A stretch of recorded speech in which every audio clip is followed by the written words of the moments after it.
Hey friends, Ashley here from Ashley Coons Artist, and today we're going to do a different kind of artwork. So I just got this jelly plate. Here's what the packaging looked like. And I've done a couple tests with it just to see how it works. So you can see it's this really flexible, thick, rubbery consistency. The first thing I'm going to do, you can see I have a few spots of dried paint on the jelly plate. I'm going to clean that off just by using some packing tape. And you just stick it to wherever that dried paint is. And pull that dried paint right off. You might have to use a couple pieces of tape to do this, but this is how I found it was pretty easy to remove. Okay, so for this video, I'm going to say that's good enough. I'm not making art I'm going to be selling right now. I'm still trying to learn how to use this. The first thing that I noticed with it is it's exactly the opposite of how I paint on canvas. So when you're using the jelly plate, you're going to start with whatever is supposed to be closest to you in the image first. So when I'm painting on canvas, I start with the background and then I start building the design out towards myself, out towards the viewer. When you're doing this process, you are starting with what the viewer is going to see first, and then you're building layer and layer on top of that.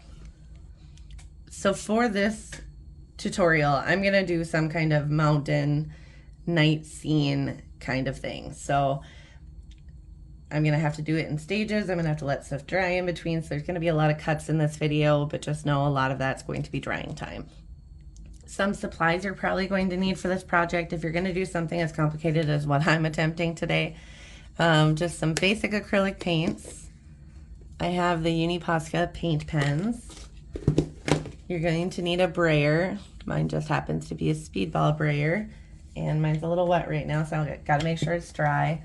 I have a couple brushes that I brought out. You can use stamps. I won't be using this one in the video, but then the most important part is paper. From magazines, from catalogs. I had some old books that I tore these out of. So we're basically going to be using these papers as a stamp, and I'll show you that more in depth as we go on. And there's another example. I also took some things from magazines, so we'll just get started. So the first thing we're going to start with is whatever's going to be closest to the viewer in the image once this piece of art is done. So I'm going to start with the closest area of the mountain that would be like to me looking at it once it's completed, if that makes sense. So right here, I could use a brayer for this part. But I might actually just use a paintbrush just because I want to be kind of precise with where I put it. So I'm squeezing the tube of paint directly onto the jelly plate. Make sure you can see it here. Raise it up. And now wherever I want this first layer to be, and you got to work quickly because you don't want your paint to dry on the jelly plate before you're ready for it to be done. So I'm going to do this, and I'm just spreading the paint. Some of it's kind of separating a little. I think that's because I have water in my brush because it just came out of the bucket, but it's okay.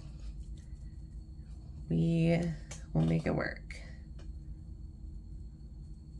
So smooth, smooth, smooth. And then you're going to take your first piece of paper, which I'm just going to use this. And you're going to smooth it down over the top of your paint that you laid down. Okay, you want it to be nice and smooth. You can use your brayer to roll it out just to make sure that the white parts of the paper pick up as much of the paint as it can. And then it should leave behind anywhere that there was some ink on the paper.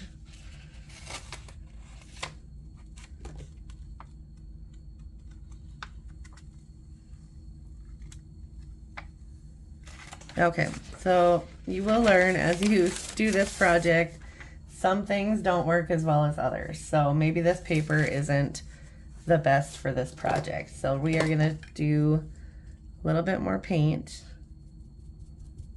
It's all trial and error.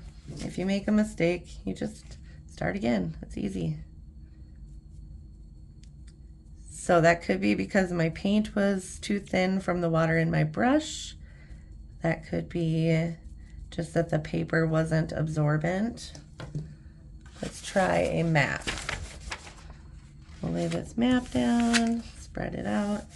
It could be that I need to let it dry a little bit longer before I try to pull it up. So this is kind of a learning curve to what this project is here.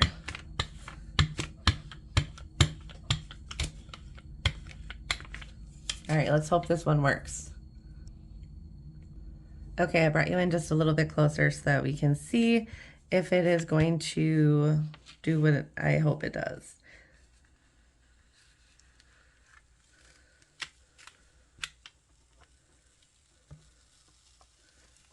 Not even a little bit. Okay, well that sucks. All right, so I tried some things, I failed at some things, but now we are going to try another thing. So I am going to just put a little bit of yellow paint down at the bottom because my last test did not work. And I'm going to try to thin it out pretty good. I don't want a ton of paint on there, but I'm making the top kind of spiky. And that's because this is supposed to be part of a mountain. So we'll get that part higher. All right, so we have that part nice and smooth. Now we want to grab just a paper or something. Here, we'll use this one. And I'm going to just use this part here, stick it down because I want to lift up some of that paint, but not all of it. Okay, so now we've got that. Now we have to let this first layer dry. Once that's dry, we're going in with layer number 2. Okay, so now I'm going to add a few details with a pen or a paint marker just to see what it looks like when it's done. It's kind of fun to play around. So I'm picking a couple paint pens.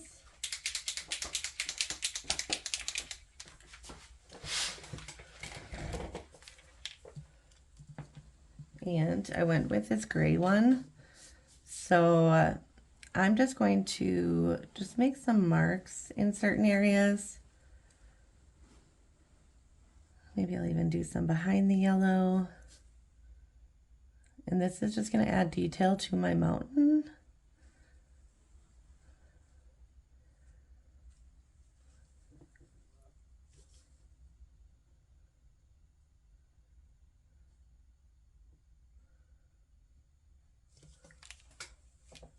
All right. So now that this layer is completely dry, we are going to add the next coat of paint on here. So I'm going over these blue spots that I put on. And this is like the second layer of my mountain. And I'm just kind of dabbing it on the Gelli plate. A little bit more. And I'm going to bring it all the way down to the bottom here to cover up the yellow. And this will just add more dimension into this piece once it's done.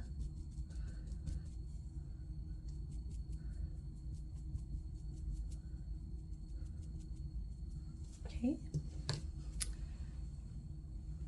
Now I just ripped a sheet of paper out of a magazine. I'm going to just use a random side on it, and I'm going to press it down onto that green paint. And I'm going to brayer it, but I'm going to be mindful of where the bottom is because I don't want to pull up that yellow layer with this.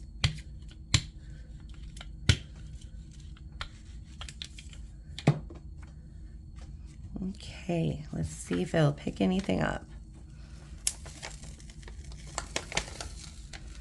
All right, so we did get some patterning in there, which is awesome. That's what I was hoping for.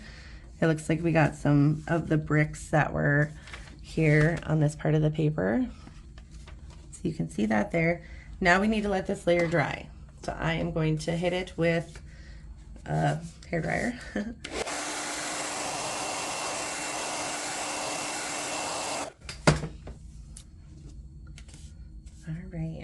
So that is dry. Next, I want to do a turquoise color, but I want it to be more muted, so I'm adding a little bit of white to it. Okay, and now we start painting our final mountain layer.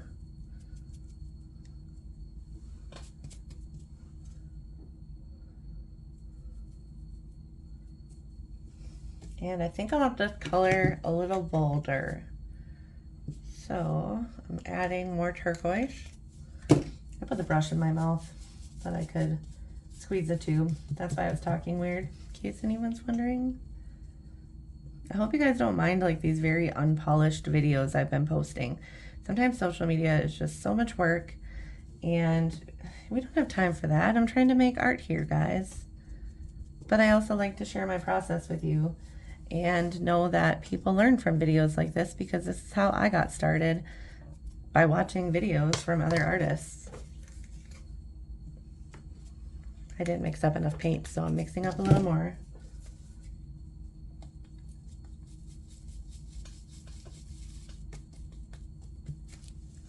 So yeah, so I like to put out content for you guys, but also sometimes it's just really hard. It's hard to come up with ideas. It's hard to come up with things to say.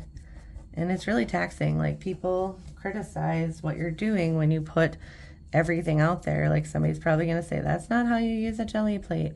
You know what? I don't care, because this is how I use a Gelli plate. And art supplies can be used however you feel fit to use them. It's really not that serious, guys.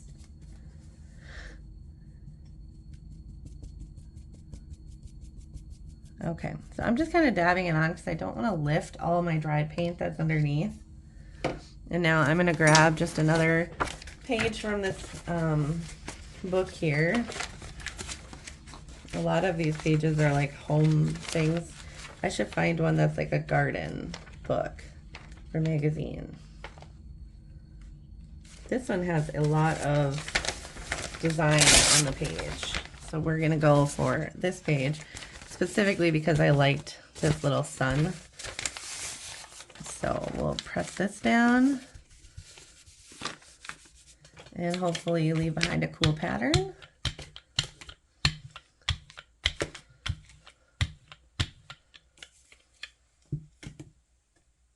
And let's double check, make sure it's all connected. And what are we gonna get? We got a little bit of the pattern right in there. Now we gotta let this dry again. All right, so I've been debating on what to do for the next step, but I do think I want to add just a little bit of stars in the sky, which seems a little silly because, you know, I've got like bright green colors and stuff on here, so that doesn't really seem like a night scene. But this is my painting, and it's an experiment. We're learning how to use new tools, and so we should try different things, even if it doesn't make sense, because who cares, right? So I'm going to, I just loaded some white paint onto this little fan brush. I'm going to just use it for splattering. So gently, I'm just tapping it on my hand and getting some splatters up towards the top there, where I'm going to make the sky part, the sky the darkest. All right, now we'll dry that layer. Yeah.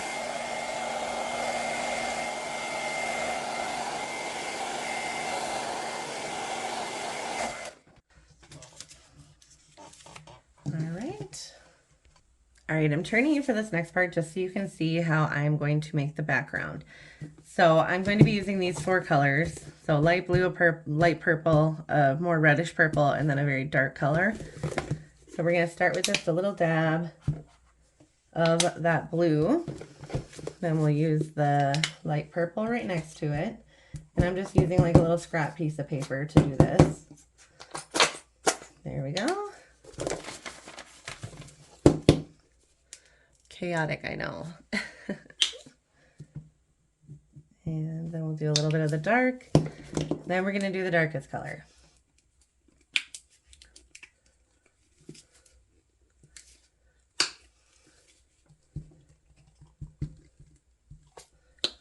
So we get our colors on the paper, take our brayer, I know mine's dirty, but it works just fine, and just start rolling it back and forth. So we're creating a really nice ombre with those colors, and that is exactly what we want.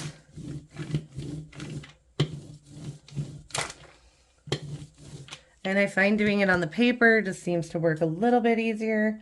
So now I am going to start right here and just add paint to this. I must have had a chunk in here. Let's roll that off. Okay, I'm also going to bring it down just a little bit to cover the whole entire plate. And this is the part where you kind of want to go a little bit faster just because the paint dries really quickly on the plate. And I should have allowed myself a little more space when doing this, but you know, chaos art, everybody. Make chaos art. Okay. So this is our sky. And we're going to stop there. Now I'm just using computer paper because this isn't a serious project. And I am going to we'll use one that doesn't have writing on it. I am going to just tip you back towards me. Again, we're trying to do this before it dries. Try your best to line up your paper. Oops, mine slipped, so we're just going to let it fall. And then smooth it out onto your jelly plate. Smooth it as much as you can. And then it's good to use a brayer over the top of it. So I'm going to just clean my brayer off by rolling it on just the side, a piece of paper on the side here. I'm just taking all that paint off of it, or as much as I can. Now we'll go back to this, and we are gonna just use the brayer to hopefully pick up all of those layers that we just put on. And this part is not sticking, I see, so I do need to add more paint to it. We're gonna just go in with this lightest blue. It's all trial and error right now, because we need for this color to pick up. So if your stuff starts to dry before you get your paper on, that issue is going to happen. So this is why we kind of try to work as fast as we can. This one looks like it's a little dry too. Yeah, this one's going to be kind of messy. I'm sorry, guys. All right. That's the best we're going to do and hope we get a good print out of it. So now I'm just rolling it.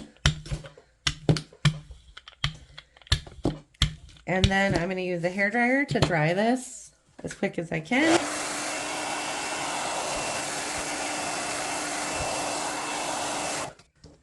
All right.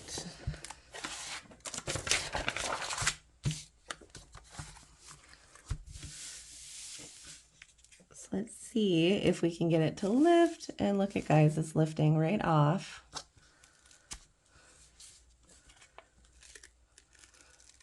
So you can see areas where the paint wasn't dry or wet enough on the back to stick to my paper. So this is a good learning experience. Let's pull from the top. Oh, those stars turned out so cute. And we're pulling. Yeah, we got a little disaster down at the bottom, but sometimes that's not the worst thing in the world either.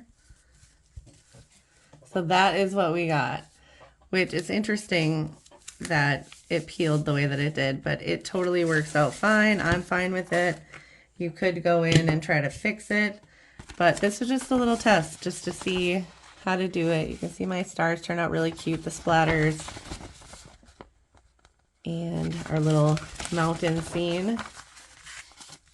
So what do you guys think? Would you guys play around with this a little bit? I can show you a couple of the ones that I did last night, like the very first ones that I ever did, so you can get an idea of different things you can do with it. But unfortunately, this part didn't turn out great because my paint dried too quickly. But all in all, I mean, it's fun. It's a cute project. It goes pretty quick, and you can make some really pretty unique things with it. So definitely recommend giving it a shot. I think the jelly plate cost me like $27 or something, but there was a coupon, so it was even less than that. So not a big deal at all, cost-wise anyways. And then I already had all the paints and everything at home. And again, I'm just using like plain old computer paper, just because I'm not like selling these. These are just for practice. So use cheap paper when you practice. Use a good paper, good canvas when you're selling stuff. But anyways, I hope you like this tutorial. It's kind of chaotic. It's a bit of a mess, but aren't we all? So everybody have a wonderful day, and I'll see you soon. Bye. All right, so I went outside to show you guys these ones just because the light is really nice, and I just want to be outside, but I wanted to show you some of the details that I have on here. So like this copper color in here, that's a spray paint that does like a spider web effect. You can see text from a book page that I had laid down and pressed. There's spray paint from my stencils. This right here was a page out of a book, and it picked up some of the color and left some of it, and then you can see my paint marker marks all over it. And then this was the other one that I made. Oop, it's blown away. Here's some of the words, creative. I put a little broken heart. I even tried my signature down in the corner just to see what that would be like. But yeah, would you guys try jelly printing? I'm really curious. Let me know in the comments. And I hope you guys like this. This one's cute. I think they're both cute. I like them both. Okay, bye.